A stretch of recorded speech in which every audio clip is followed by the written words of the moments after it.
ហោះឆ្លងទ្វីប10000 គីឡូជាងដើម្បីបានមកស្គាល់ទឹកដីក្នុងក្តីសម័យរបស់ខ្ញុំគឺប្រទេសស្វីសនេះហើយបងប្អូនដូចឋានសួគ៌ក្រោមមេឃដែលគេនិយាយមែនអូស្អាតដែរ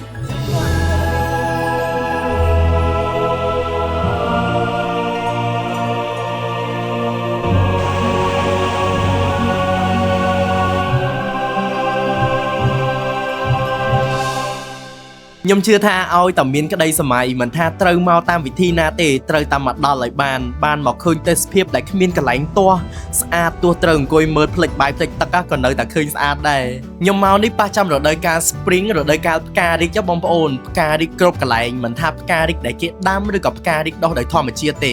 គ្រប់កន្លែងពោពេញដោយផ្ការីកហ្មងស្អាតមែនតើហើយរដូវកាលនេះត្រជាក់ស្រួលមែនតើបងប្អូនអត់ត្រជាក់ខ្លាំងពេកទេអញ្ចឹងល្អហ្មងចង់ឃើញផ្ការីកក៏បានឃើញថ្ងៃរះល្អថតរូបក៏ស្អាតទេសភាពស្មៅខៀវខ្ចីតាមផ្លូវហ្នឹងណា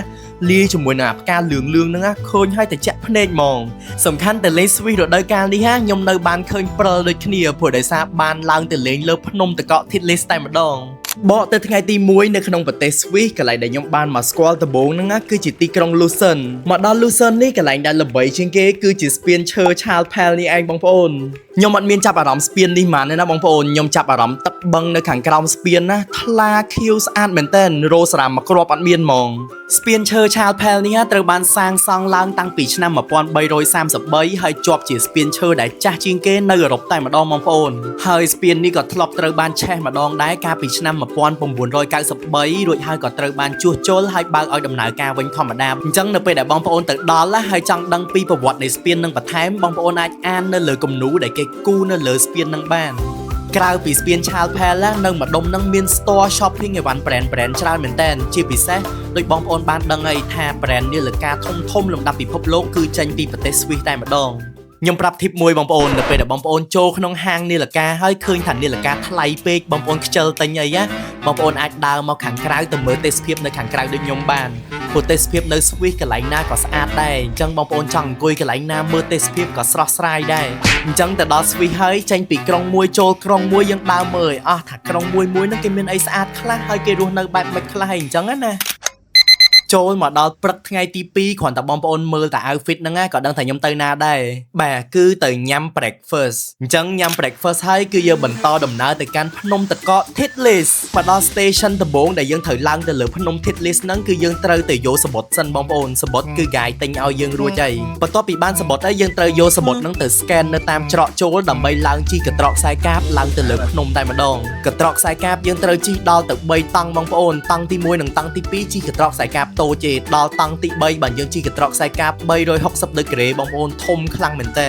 ហើយបើនិយាយពីទេសភាពភ្នំតកកបងប្អូនបាច់ចាំស្ដាប់ខ្ញុំរៀបរាប់ទេមើលតែក្នុងវីដេអូនេះទៅឃើញហើយតកកព្រិលសក្បោះគ្របពីលើភ្នំហ្នឹងហ្មងពេលមកដល់ station ទី2កន្លែងចាំឡើងកន្ត្រកខ្សែកាបធំជាងគេហ្នឹងណាបងប្អូនមកដល់កន្លែងហ្នឹងដូចមកដល់ឋានសួគ៌ចឹងបងប្អូនស្អាតមែនតើពេលឡើងដល់កន្ត្រកខ្សែកាបធំជាងគេហ្នឹងណាបងប្អូនបាច់ទៅរកកន្លែងឈរច្រើនទេកន្លែងណាក៏ឃើញស្អាតដែរព្រោះកន្ត្រកខ្សែកាបវិលបាន360ដឺក្រេហ្មងជ្រុងណាក៏បងប្អូនមើលឃើញដែរអញ្ចឹងមកដល់ station ចុងក្រោយហើយគ្រាន់តែចេញពីកន្ត្រកខ្សែកាបមកខាងក្រៅគឺថាអូយស្អាតមែនតើបងប្អូនគ្រាន់តែជន់ព្រិលនៅលើនឹងពឹបខ្ញុំប្រាប់ខ្លួនឯងថាទីបំផុតខ្ញុំបានឡើងមកដល់លើភ្នំតកកអីហើយភ្នំតកកដែលខ្ញុំមិនងាយនឹងបានមកទៀតបងប្អូនហើយពិសេសត្រង់ថាបានមកញ៉ាំបាយនៅលើភ្នំតកកទៀតណានិយាយទៅបាយមួយពេលនេះក៏មិនដឹងថាមានប្រមាណដងទៀតដែរញ៉ាំបាយបដើមើលទេសភាពភ្នំតកកបដើអូយអែមមែនតើបងប្អូន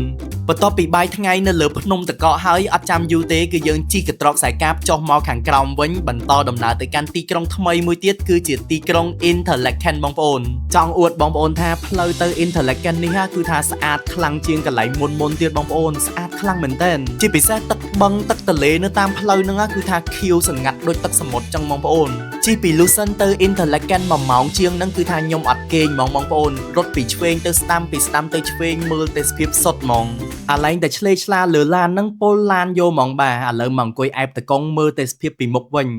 ហេតុតែទេសភាពស្រុកគេស្អាតក៏ចាក់ឡានគេដាក់មកដាក់ឲ្យអង្គុយមើលដូចទូទស្សន៍ចឹងទេសភាពដែលបងប្អូនឃើញនៅក្នុងអ៊ីនធឺណិតមិនគឺនៅខាងក្រៅអញ្ចឹងគឺគេអត់មានបោកភ្នែកបងប្អូនសំបីតែមកកន្លែងហ្មង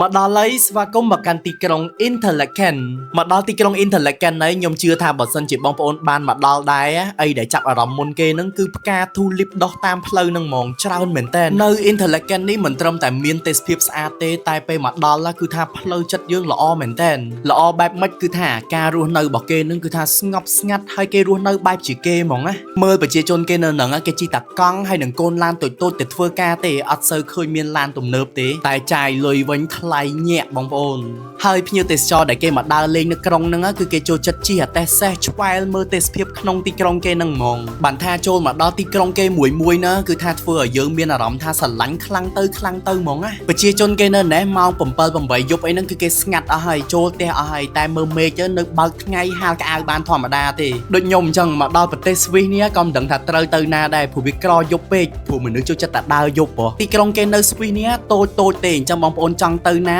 ដើរទៅព្រោះប្រជាជនគេនៅហ្នឹងក៏ដើរដែរដើរមើលទេសភាពមើលភ្នំទឹកហូរតាមផ្លូវការរស់នៅតាមផ្ទះរបស់គេគឺថាអូយសន្តិភាពផ្លូវចិត្តយោហ្មងនេះល្អមែនតើព្រោះដោយសារតែហូតែលដែលខ្ញុំគេងណាគឺនៅចំកណ្ដាលក្រុងហ្មងចុះតែពីហូតែលមកកន្លែងណាក៏ដល់ដែរថ្ងៃទី2ចប់អីរងចាំថ្ងៃទី3មកដល់ទៅកាន់ភូមិនៅក្នុងក្តីសម័យរបស់ខ្ញុំតោះ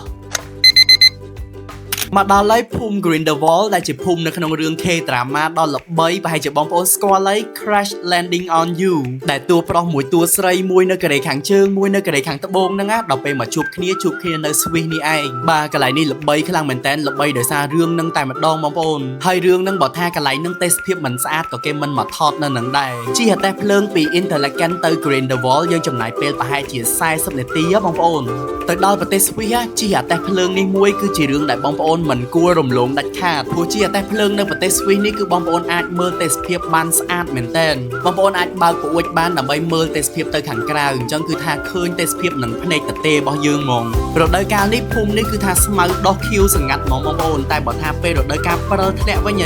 កុំរំលងភូមិនេះឲ្យសោះបងប្អូនស្អាតខ្លាំងមែនទែនវីដេអូនេះរៀងវែងតិចហើយព្រោះអត់វែងគឺអត់បានហ្មងដោយសារតែខ្ញុំចង់ឲ្យបងប្អូនឃើញពីទេសភាពប្រមាណកន្លែងដែលខ្ញុំបានទៅក្នុងរយៈពេល2យប់3ថ្ងៃហ្នឹងណាស្អាតដូចឋានសួគ៌ដែលគេនិយាយក្នុងអ៊ីនធឺណិតហ្នឹងមែនអត់ពេលដែលបានទៅដល់ហើយខ្ញុំពិតជាចង់ឲ្យបងប្អូនស្គាល់ប្រទេសមួយនេះឲ្យបានម្ដងក្នុងមួយឆាកជីវិតមែនទែនតែបើថាមានលទ្ធភាពទៅ10ដងក៏នៅតែស្អាតដែរហើយបើបងប្អូនចាប់អារម្មណ៍ចង់ទៅស្គាល់ឋានសួគ៌ក្រោមមេឃនៅប្រទេសស្វីសនេះអាចខលមកសាកសួរជាមួយនឹងក្រុមការងាររបស់យើងបានជាមួយកម្មវិធី11ថ្ងៃទៅកាន់សហគមន៍អឺរ៉ុបបាយបាយ